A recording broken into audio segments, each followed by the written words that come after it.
Dito sa video na to guys, pinupunasan ko nga yung silver play button ko dito mga bro dahil inaagaw na nga siya dito guys. Bigla ko naalala pre kung paano ako nagsimula dito baka pa. Isa nga lang ako bata makulit dito mga bro at pabigat na sa bahay dito pre at walang kasilbi-silbi ko hindi manggulo at gumawa na walang kakwenta-kwenta bagay dito baka par. Habat tinitingnan ko nga yung history ko sa Aldos noong mga panahon na to mga bro, bigla ko naisip pre, bakit hindi na lang ako mag-YouTube dito? Para at pagkatapos nga ng 2 taon dito guys, sinuwerte nga ako dito mga bro at nakapagpuntar nga ako ng computer dito pre, kaya naisipan ko mag-livestream dito baka par. Kahit nga kwarto ko dito mga bro, napagawa ko na dito guys, kaso pre bigla lumubog yung YouTube ko dito mga bro, tinesti ko nga mag-livestream dito pre, kaso lumubog din yung livestream dito pre dahil nawala lahat ng live streamer dito baka par. So ayun pre, binenta ko din yung computer ko dito mga bro dahil wala naman ako paggagamitan pre at wala na din ako pera pre, hindi ko na rin alam kung saan ako kukuha dito baka par. At ayun pre, noong 2023 nga dito mga bro, bigla ako naisipan mag-vlog dito guys at naisipan ko nga gumawa ng mini fish pan dito sa may bakura namin dito mga bro at mag-aral ko paano mag-alaga ng mga tilapia dito guys at gumawa ng mga walang kwenta bagay dito bago par. At pagkatapos nga ulit na 1 taon dito mga bro, napagawa ko na yung bahay namin dito guys, kaya sobra saya ko dito mga bro, kaya pinagpatuloy ko na lang yung mga paggawa ko ng mga walang kwentang content dito mga bro, kasama si Mochicol dito bago par. Sa 4 na taon ko nga pagiging content creator dito mga bro, sa hirap ng buhay namin dito guys, first time ko nga lang nabili ng cake yung nanay ko at first time nga lang di mag-birthday na may cake dito sa buong buhay niya dito bago par. Kaya nagpapasalamat kami dito ni Mochicol dito mga bro, ako hindi dahil sa inyo guys, walang Adjust TV na napapanood dito mga bro at wala nang-answer sa MLBB babag dito baka par, di ba Mochicol? Kaya sa mga gusto magsimula na maging content creator dito mga bro, gawin nyo muna libangan guys at enjoyin nyo muna yung mga ginagawa nyo dito mga bro at inabot nga ako ng 2 taon na walang kinikita dito guys bago ako napunta dito baka par. Kung sila Boss Kong TV nga dito mga bro, 15 years na nagbablog dito mga bro, saka dito si Sir Gavin guys, 11 years na dito baka par. Tayo pa kaya dito pre, na 1 taon pa lang o 2 taon pre, sumusuko na agad dito mga bro, basta guys,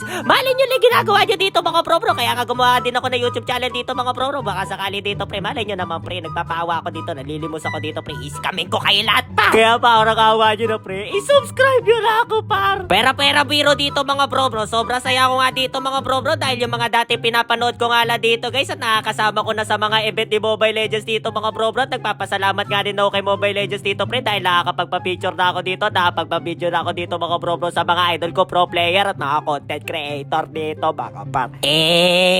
Napakaagas. Kaya kayo guys, libre lang naman mangarap dito mga bro, kaya pangarapin nyo na lahat ng mga gusto nyo gawin dito mga bro, at syempre pre, samahan nyo na rin ang gawa dito baka par. Syempre naman pre, mahirap mangarap mga bro, libre na nga lang dito pre, tapos buburautin mo pa dito mga par. Kaya maraming salamat sa pagsaba sa walang kwenta nating content ngayong araw dito mga par. Yun lang, bye bye. Teka, bakit ito yung outro pre, yung nag-gym?